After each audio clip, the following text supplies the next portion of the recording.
Pada Maret 2022, video seorang pria berusia 52 tahun yang datang dari Luoyang ke Zhengzhou untuk bekerja tampak sedang duduk di pinggir jalan sambil makan mie.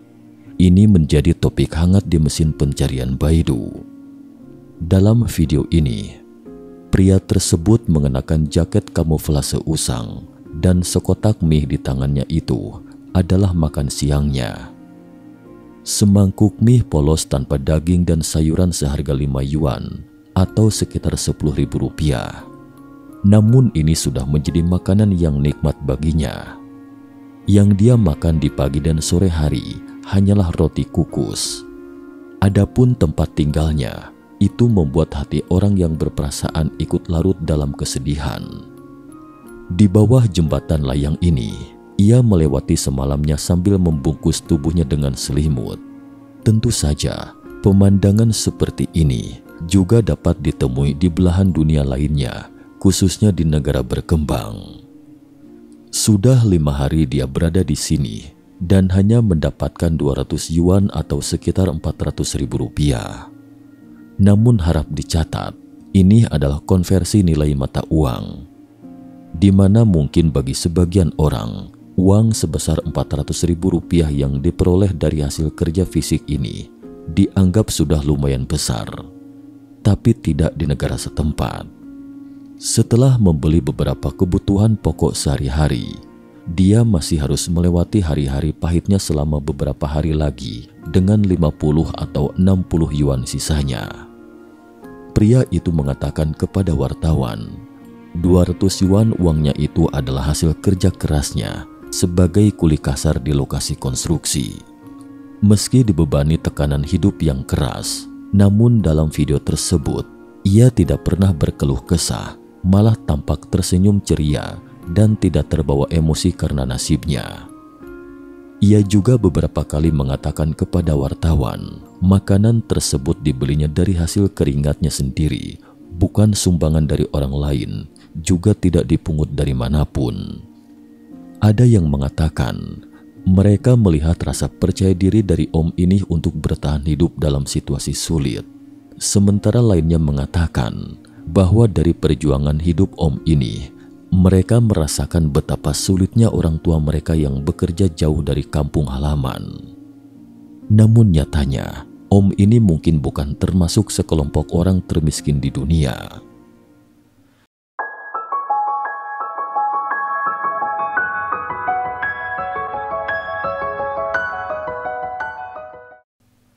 Salam sehat sejahtera pemirsa setia Mata Ketiga.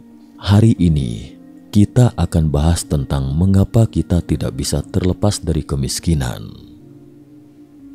Laporan Bank Dunia Kemiskinan dan Kemakmuran Bersama menyatukan teka-teki kemiskinan yang dirilis pada tahun 2018 menunjukkan bahwa hampir separuh populasi dunia atau 3,4 miliar orang masih berjuang untuk memenuhi kebutuhan hidup dasar mereka. Dengan kata lain, hampir setengah atau 46% dari populasi dunia hidup dengan pendapatan hanya $5,5 AS per hari atau Rp83.600 dengan kurs Rp15.200 per dolar AS. Ada sekitar 1 miliar orang yang hidup dengan pendapatan kurang dari $0,99 AS per hari. Pada tahun 1992, PBB melalui resolusi 47/196 tertanggal 22 Desember 1992 secara resmi menetapkan 17 Oktober sebagai tanggal peringatan Hari Pemberantasan Kemiskinan Sedunia. Banyak negara yang telah merumuskan kebijakan pengentasan kemiskinannya sendiri. Tetapi mengapa masih banyak penduduk miskin? Apakah miskin karena malas, bodoh, atau karena pola pikir orang miskin? Terkait pola pikir orang miskin ini, bisa juga dimaknai sebagai menunggu datangnya peluang. Sebaliknya menurut orang kaya, mereka percaya bahwa takdir dan nasib bisa diubah dengan kerja keras dan kecerdasan. Jika ada situasi yang tidak menguntungkan bagi mereka, maka diciptakanlah kondisi lain yang memungkinkan untuk mereka berkembang dan meraih keuntungan. Mereka tidak terpaku pada satu bidang pekerjaan saja, melainkan menguji kemampuan dalam bidang lainnya melalui usaha dan perhitungan matang. Sedangkan orang miskin cenderung menunggu nasib baik atau keberuntungan datang dan pasrah terhadap nasib. Jika mereka gagal dalam satu bidang usaha, mereka tidak cukup berani mencoba peluang lainnya yang dirasa asing. Orang miskin lebih memilih menunggu hingga ada peluang yang bisa memajukan bisnis yang ditekuni tersebut. Ada sebuah pertanyaan aneh di internet. Haruskah subsidi dan tunjangan bagi masyarakat miskin dihapuskan untuk mendorong mereka mencapai kemajuan? Entah sejak kapan, kata miskin itu identik dengan malas, hidup susah karena tidak bekerja keras, dan beragam opini serupa lainnya diam-diam tersebar luas di internet dan dianggap sebagai kebenaran oleh banyak orang. Mereka percaya bahwa kemiskinan dan kemalasan adalah saudara senasib sepenanggungan, sehingga muncul pertanyaan pertama dalam video hari ini. Apakah kemiskinan itu benar-benar disebabkan oleh kemalasan? Miskin karena malas? Untuk menjawab pertanyaan ini, Barbara Ehrenreich, kolumnis majalah Time dan asisten profesor di Universitas Negeri di New York, pernah melakukan eksperimen pada dirinya sendiri pada tahun 1999. Dia menyembunyikan identitas aslinya, membawa bekal $1.300 AS, menyamar sebagai orang miskin, dan menyusup ke dunia masyarakat bawah. Saat itu, Barbara berusia 58 tahun dan mengaku bahwa dia hanyalah seorang wanita biasa yang bercerai. Dalam beberapa bulan ke depan, dia harus melakukan berbagai pekerjaan fisik bergaji rendah untuk menghidupi dirinya sendiri. Barbara menyewa apartemen murah di Key West, Florida, dengan sewa bulanan $500 AS dan $500 uang muka. Dengan demikian, $1.000 AS-nya pun ludes dalam sekejap mata. Setelah menyewa rumah, dia menggunakan $100 AS untuk membeli beberapa kebutuhan sehari-hari di sebuah toko kecil, dan hanya sisa $200 AS di tangannya.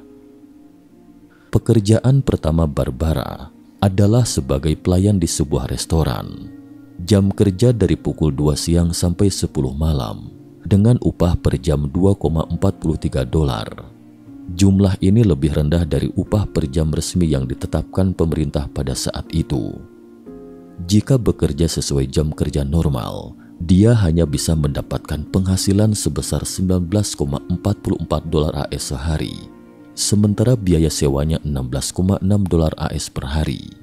Jadi, sulit untuk memenuhi kebutuhan pokoknya, makan 3 kali sehari. Karena terpaksa untuk memenuhi kebutuhan hidup, Barbara mau tidak mau mencari pekerjaan paruh waktu lagi, sehingga jam kerjanya menjadi jam 8 pagi hingga jam 10 malam. Tapi karena ini, dia bisa memenuhi isi perutnya. Namun segera, setelah kurang tidur dan kelelahan berat serta energi yang terkuras, Barbara menjadi kecanduan rokok seperti rekan-rekannya dan terpaksa menghilangkan stres dengan merokok. Di tempat kerja, Barbara mendapati semua rekan kerjanya tinggal jauh dari restoran. Beberapa rekan kerjanya bahkan harus bangun jam 4.30 pagi dan menghabiskan 2 jam perjalanan. Bagi masyarakat berpenghasilan rendah, waktu dan tenaga adalah hal yang paling tidak berharga. Selama mereka bisa menghemat sedikit uang sewa, mereka tidak peduli dengan siksaan dalam perjalanan jauh. Pekerjaan kedua yang ditemukan Barbara adalah sebagai petugas kebersihan di sebuah perusahaan kebersihan. Upah per jamnya jauh lebih tinggi daripada gaji pelayan di restoran, yaitu $6,65 per jam. Namun tingkat konsumsi lokal juga relatif tinggi. Harga sewa apartemen sekitar $1.000. Jika dihitung, gajinya bahkan tidak mampu membayar uang sewa. Dan karenanya, Barbara mau tidak mau harus mencari pekerjaan lain sebagai caregiver atau pengasuh di sebuah pusat perawatan lansia di akhir pekan dengan upah per jam $7. Suatu ketika, Barbara ditugaskan membersihkan rumah seorang pelanggan. Secara kebetulan, pemilik rumah ini adalah guru di sekolah tempat Barbara memberikan ceramah. Selama bekerja, Barbara takut dikenali oleh pemilik rumah, sehingga ia terus berpikir bagaimana menjawabnya jika ditanya. Namun ternyata, prasangka Barbara terlalu berlebihan. Sang pemilik rumah sama sekali tidak terlalu memperhatikannya, dan meliriknya sekilas juga hanya untuk memastikan dia tidak bermalas-malasan. Jika sebagai pelayan restoran ia merasakan kelelahan fisik, maka bekerja sebagai petugas kebersihan merasakan penindasan martabat. Sang majikan tidak akan serta-merta merasa iba hanya karena melihat mereka bermandi keringat. Sang majikan akan selalu mencari cara untuk mempersulit. Jelas-jelas dijanjikan setengah jam untuk waktu makan siang, namun dipangkas menjadi 15 menit. Bahkan pramuniaga pun akan memandang rendah mereka jika mereka mengenakan pakaian kerja untuk membeli sesuatu di toko. Yang paling fatal adalah jika jatuh sakit. Bagi petugas kebersihan, jika mereka sakit, semuanya akan menjadi kacau. Dengan gaji yang kecil, mereka sama sekali tidak mampu membayar asuransi kesehatan. Salah satu rekan Barbara berhutang $8.000 karena herniated disc, yaitu adalah kondisi ketika salah satu bantalan atau cakram tulang rawan dari tulang belakang menonjol keluar dan menjepit saraf. Setelah meninggalkan perusahaan pembersih, Barbara ke Minnesota dan mendapatkan pekerjaan ketiganya sebagai pramuniaga di Walmart. Walmart adalah jaringan supermarket besar Amerika dan pengecer terbesar di dunia. Barbara mengira dengan parfum sebesar itu, suasana kerja akan berbeda dari sebelumnya. Namun kenyataan kembali menampar wajahnya. Semakin besar parfumnya, maka semakin detail pula pembagian kerja masing-masing karyawan. Meski tekun juga bukan main sulitnya jika ingin dipromosikan. Tugas Barbara sangat sederhana, yaitu menata produk dengan rapi, bahkan tidak perlu menguras otak. Cukup ulangi suatu tindakan selama 10 jam. Namun pekerjaan mekanis jangka panjang seperti mesin ini membuat penampilan Barbara berubah total. Matanya kusam, kakinya bengkak, dan pikirannya kosong. Sebelum eksperimen dimulai, Barbara dengan naif berpikir bahwa selama dia cukup tekun dan pekerja keras, dia akan mampu keluar dari golongan lapisan bawah dan menikmati hidup yang nyaman. Namun kenyataannya, dia tidak hanya gagal menerobos dari dunia orang miskin, bahkan beberapa kali disiksa hingga runtuh. Dia juga bertanya-tanya, mengapa orang-orang yang berada di lapisan bawah ini tidak memikirkan cara untuk meningkatkan daya saing sosial mereka. Melalui eksperimen ini, Barbara melihat sekelompok besar orang dengan upah yang sangat rendah, biaya hidup yang besar, dan hanya dapat memenuhi kebutuhan hidup dasar dengan bekerja paruh waktu setelah selesai bekerja. Setelah orang-orang ini menyelesaikan pekerjaan paruh waktu mereka, hari pun sudah larut malam ketika kembali ke rumah mereka di pinggiran kota. Tubuh dan tenaga yang kelelahan terkuras sama sekali tidak bisa menopang rencana studi mereka. Orang-orang yang bahkan untuk bertahan hidup keesokannya saja menjadi masalah itu, sama sekali tidak punya waktu untuk berpikir, apalagi menaikkan status sosial. Seiring berjalannya waktu, semangat juang dan tekad seseorang pun hampir luntur. Kita sering berkata, cara tercepat untuk menghancurkan seseorang adalah dengan membiarkannya menganggur. Namun demikian pula, masih ada cara lain yang paling tersembunyi untuk menghancurkan seseorang, yaitu dengan membuatnya super sibuk, sehingga tidak mempunyai waktu untuk berkembang. Penulis Gladwell mengusulkan aturan 10.000 jam dalam bukunya Outliers dan berkata, alasan mengapa orang-orang jenius menonjol di mata orang-orang bukan karena bakat mereka yang luar biasa, tetapi karena upaya mereka yang terus-menerus. Tempaan 10.000 jam adalah kondisi yang diperlukan bagi siapapun untuk bertransformasi dari orang biasa menjadi master kelas dunia. Namun aturan 10.000 jam lebih ini tak ubahnya seperti hukum kematian 10.000 jam bila digunakan oleh orang miskin yang sibuk mencari nafkah. Mereka rajin, sibuk dan pekerja keras. Namun semakin sibuk mereka, malah semakin miskin dan hidup mereka terjerumus ke dalam lingkaran kematian. 10.000 jam tidak hanya gagal menjadikan mereka ahli, sebaliknya malah menjerat mereka sampai mati. Jebakan kemiskinan. Hadiah Nobel Ekonomi 2019 dianugerahkan kepada 3 ekonom, Abhijit Banerjee, Esther Duflo, dan Michael Kramer, atas kontribusi mereka dalam memerangi kemiskinan. 2 di antara ketiga ekonom itu, Banerjee dan Duflo, adalah suami istri. Mereka menghabiskan waktu bertahun-tahun menjelajahi 18 negara dan wilayah di 5 benua dengan konsentrasi penduduk miskin tertinggi untuk mencari tahu akar penyebab kemiskinan yang sebenarnya. Setelah itu, mereka menulis buku Poor Economics pada tahun 2011. Ada konsep yang sangat penting dalam buku ini, poverty trap atau jebakan kemiskinan, yang merepresentasikan dampak modal terhadap kapasitas produksi masyarakat dan tingkat kemiskinan. Modal di sini meliputi uang yang ditabung oleh masyarakat serta dana bantuan yang diterima dan sebagainya. Koordinat horizontal pada gambar adalah kekayaan hari ini dan ordinatnya adalah kekayaan hari esok, dengan asumsi kekayaan hari ini sama dengan kekayaan hari esok, maka nilai kekayaan Anda tidak akan pernah berubah sehingga membentuk garis diagonal. Namun kondisi aktual dalam kehidupan nyata seringkali berbentuk kurva S. Orang kaya mempunyai lebih banyak modal untuk memperluas reproduksi dan menghasilkan lebih banyak uang. Orang yang semula berada di posisi B1 secara bertahap akan bergerak ke kanan menuju B2 dan B3 hingga akhirnya mencapai titik keseimbangan kaya titik Q. Masyarakat miskin, di mana setelah semenu makan, tidak ada lagi menu berikutnya, dan setelah dikurangi biaya sandang pangan serta transportasi, mungkin tidak mempunyai cukup uang lagi untuk melakukan pekerjaan produktif. Mereka hanya akan menjadi semakin miskin di masa depan dibandingkan saat ini. Sementara mereka yang semula berada pada posisi A1, lambat laun akan bergerak ke kiri menuju A2 dan A3, hingga akhirnya mencapai titik keseimbangan kemiskinan di titik N.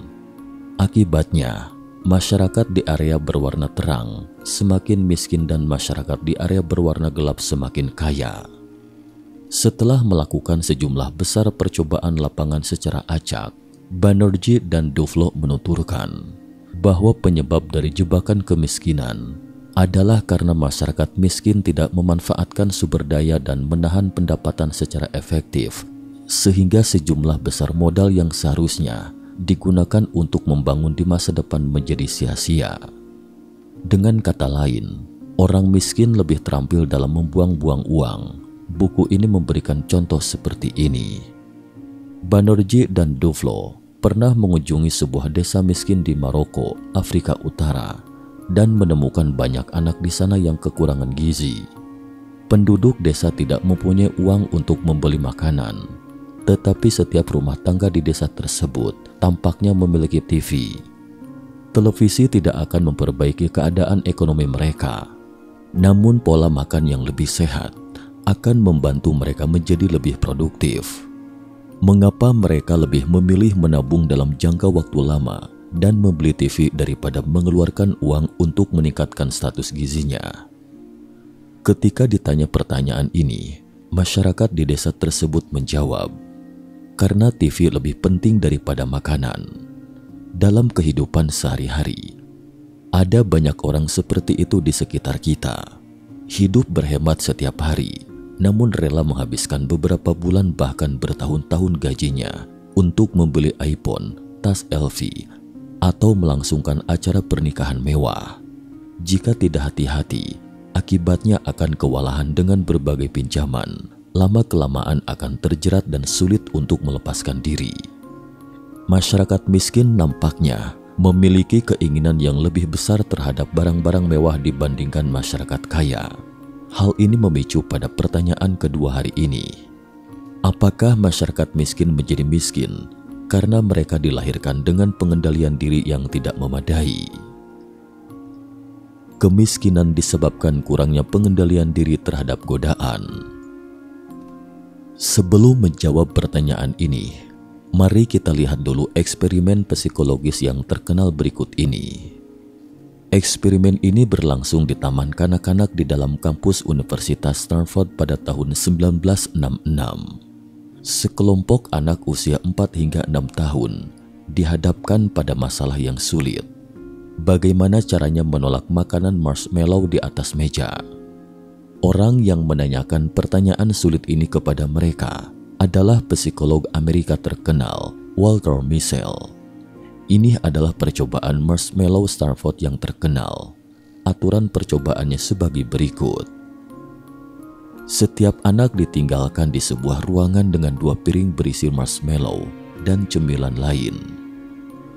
Isi piring pertama lebih sedikit dari piring kedua.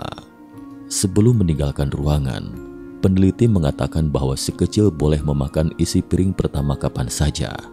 Namun kalau ia sabar menunggu peneliti kembali, ia boleh menikmati isi piring kedua yang lebih banyak.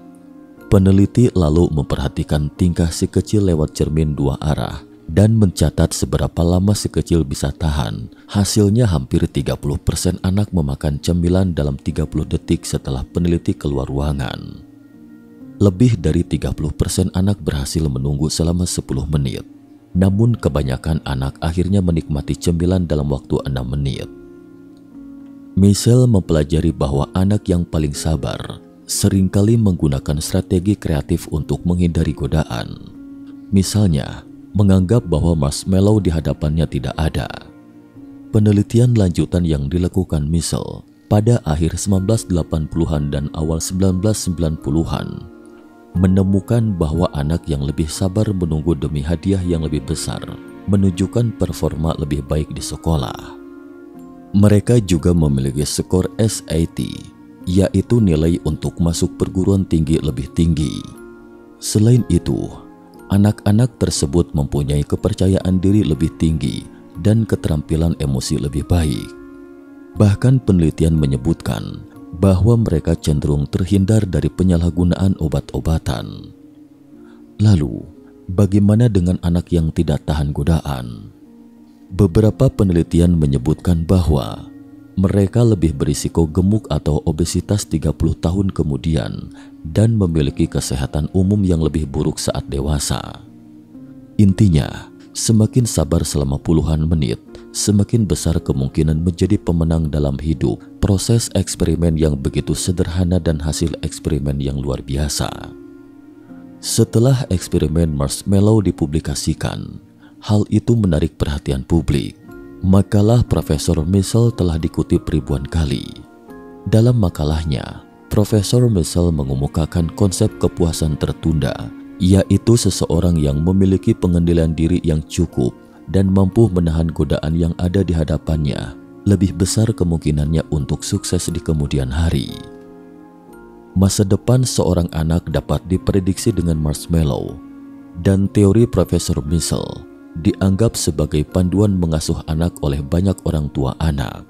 Sementara itu, banyak lembaga pelatihan yang menyatakan bahwa melatih pengendalian diri anak sedini mungkin dapat memberikan manfaat bagi mereka sepanjang hidupnya.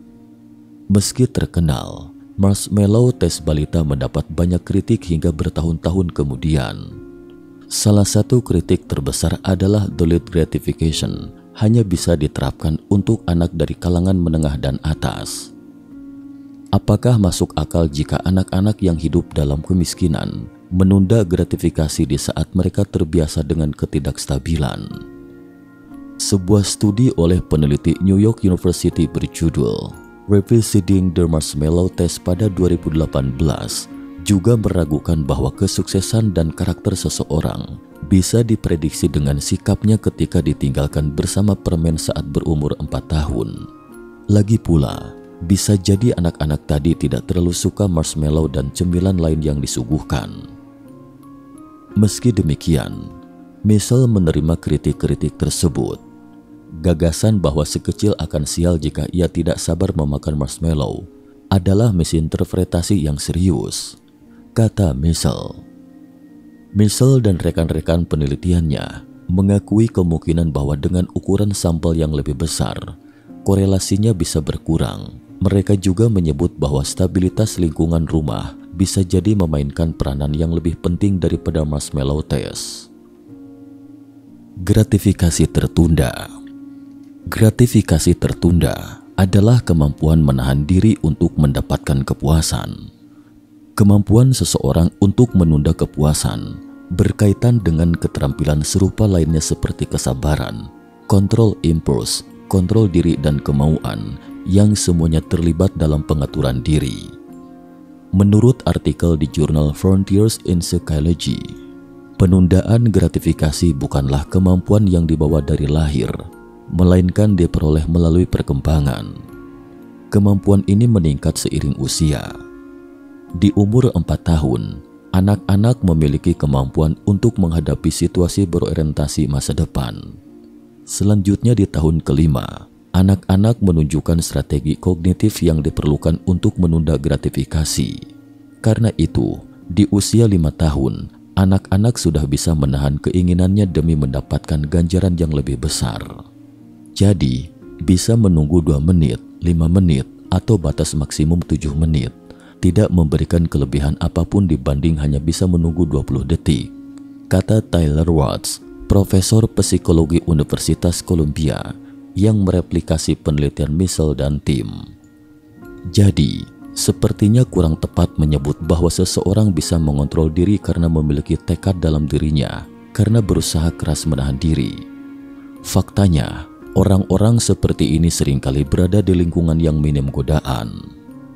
Pada tahun 2018, Profesor Psikologi Universitas Columbia, Tyler W. Watts, bersama dengan Profesor Universitas California, Greg Duncan dan Chuan Haonan, menerbitkan makalah di jurnal Psychological Science.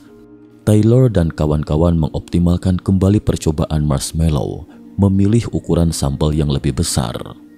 Lebih dari 900 anak berpartisipasi dalam percobaan ini, mencakup kelompok ras yang berbeda dan latar belakang pendidikan orang tua serta pendapatan keluarga mereka juga sangat berbeda. Data eksperimen baru menunjukkan bahwa anak-anak yang mampu menahan godaan marshmallow umumnya dilahirkan dalam keluarga dengan kondisi yang lebih baik. Karena lahir di keluarga kaya, anak-anak bisa makan marshmallow sesuka hati dan tidak masalah jika harus menunggu.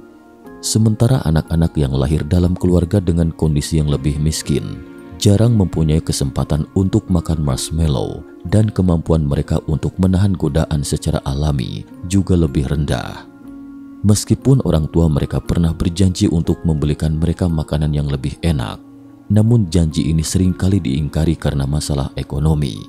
Akibatnya, anak-anak sulit membangun rasa percaya diri di masa depan. Manusia satu dimensi. Pada tahun 1964, filsuf dan sosiolog Jerman Amerika Herbert Marcuse menerbitkan buku Manusia Satu Dimensi yang dengan tajam mengkritik penindasan baru terhadap massa oleh dua sistem sosial kapitalisme kontemporer dan komunisme Soviet. Dalam buku tersebut, ia mengajukan teori manusia satu dimensi.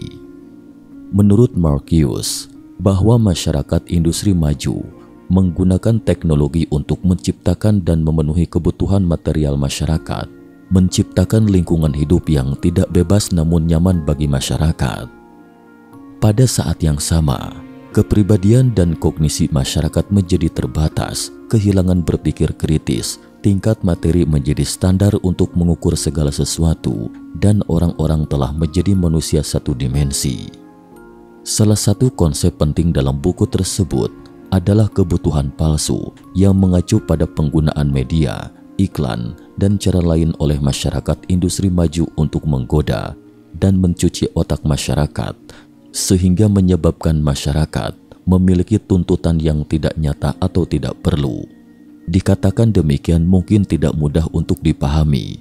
Jadi kami ambil sebuah contoh sederhana. Jam tangan Swiss yang terkenal, Vacheron Constantin, memiliki slogan iklan. Anda bisa dengan mudah memiliki waktu, tetapi tidak bisa dengan mudah memiliki Vacheron Constantin. Dan slogan iklan Rolex adalah, Rolex tidak mengubah dunia, tapi orang yang memakai Rolex mengubah dunia. Sedangkan slogan iklan channel adalah, tidak ada yang bisa menikmati impian kita. Iklan-iklan tersebut secara implisit sedang menanamkan suatu nilai kepada masyarakat, yaitu dengan memiliki produk tersebut, Anda bisa menjadi pribadi yang unggul. Tapi apa sebenarnya esensi jam tangan itu? Yaitu memberitahu Anda waktu. Lalu, apa esensi dari sebuah tas? Yaitu menyimpan barang. Pada dasarnya tidak ada perbedaan antara jam tangan bernilai ratusan ribu dolar dengan jam tangan bernilai puluhan dolar, atau tas bernilai puluhan ribu dolar dengan tas bernilai puluhan dolar. Karena masyarakat modernlah yang terlalu memberi makna tambahan pada komoditas-komoditas ini. Manusia satu dimensi mengenai ilmu pengetahuan dan teknologi yang sebenarnya hendak membebaskan manusia dari tuntutan untuk bekerja keras, ternyata menjadi sistem penguasaan total di dalam masyarakat. Berawal dari tuntutan teknologi yaitu untuk memproduksi barang sebanyak-banyaknya. Kemudian agar barang-barang tersebut laku, maka diciptakan mekanisme untuk memanipulasi kebutuhan melalui iklan-iklan. Jadi kebutuhan masyarakat sebetulnya adalah kebutuhan palsu yang sengaja ditanamkan oleh kepentingan-kepentingan sosial ekonomi tertentu. Artinya, kontrol teknologi sudah sampai pada dimensi psikis manusia. Menurut Marcuse, bahwa masyarakat industri maju telah berubah menjadi masyarakat totaliter model baru. Ketika berbicara totalitarianisme, yang terlintas dalam pikiran kita mungkin tentang Nazi atau fasis. Masyarakat tidak memiliki ruang privasi, tidak ada kebebasan, penguasa memiliki otoritas absolut. Jadi jika direnungkan, bukankah masyarakat modern sekarang juga seperti ini? Materi telah menjadi orientasi nilai tunggal. Kapital memberikan dua kue besar untuk kita dan mengisi kita dengan sup ayam, sehingga orang-orang berpikir bahwa dengan memakai Rolex dan membawa tas Chanel, maka mereka dapat meruntuhkan batasan kelas. Faktanya, justru telah jatuh ke dalam perangkap konsumerisme. Kita tidak hanya menjadi budak materi, bahkan hak untuk mendefinisikan kata-kata seperti kesuksesan dan impian ini pun telah dikuliti. Kebutuhan palsu dapat mempertahankan kemakmuran dan kemajuan masyarakat secara dangkal, namun tidak dapat memberikan kepuasan batin dan kebahagiaan bagi manusia. Inilah sebabnya mengapa kebanyakan dari kita tidak bisa lepas dari rasa kemiskinan. Kita mungkin dapat mengangkat lebih banyak orang keluar dari kemiskinan absolut melalui upaya kita. Namun kemiskinan relatif secara psikologis tidak dapat diberantas. Karena yang benar-benar membuat kita merasa sengsara bukanlah kemiskinan, tapi kontras. Keinginan manusia itu tidak ada habisnya. Kekayaan ibarat wortel yang tergantung di depan keledai, membuat manusia selalu punya harapan sekaligus juga sulit untuk diwujudkan. Inilah sebabnya mengapa semakin kaya kehidupan material, semakin besar pula tekanan yang menghimpit manusia.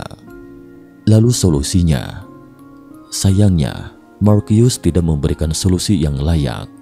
Mungkin masalahnya sendiri tidak dapat diatasi kecuali terjadi perubahan besar dalam struktur sosial. Namun kita juga tidak perlu terlalu pesimis. Kata miskin ini memiliki dua konotasi, khususnya dalam pengertian orang Tionghoa, yaitu miskin karena tidak punya uang dan miskin karena kondisi buruk, tidak punya masa depan yang jelas. Berikut mari kita kembali lagi ke pria paruh baya berusia 52 tahun seperti yang disebutkan di awal video. Sebelum pergi, reporter menyisipkan 200 yuan untuknya. Hidungnya seketika merona merah dan tenggorokannya tercekat. Dia terus menolak dan berkata, "Untuk apa saya menerima uangmu? Nanti juga saya punya uang kalau ada pekerjaan. Saya tidak bisa menerima uang bukan dari hasil keringat sendiri. Dalam video itu, reporter pernah bertanya, apakah Anda memberitahu anak Anda tentang situasi Anda saat ini?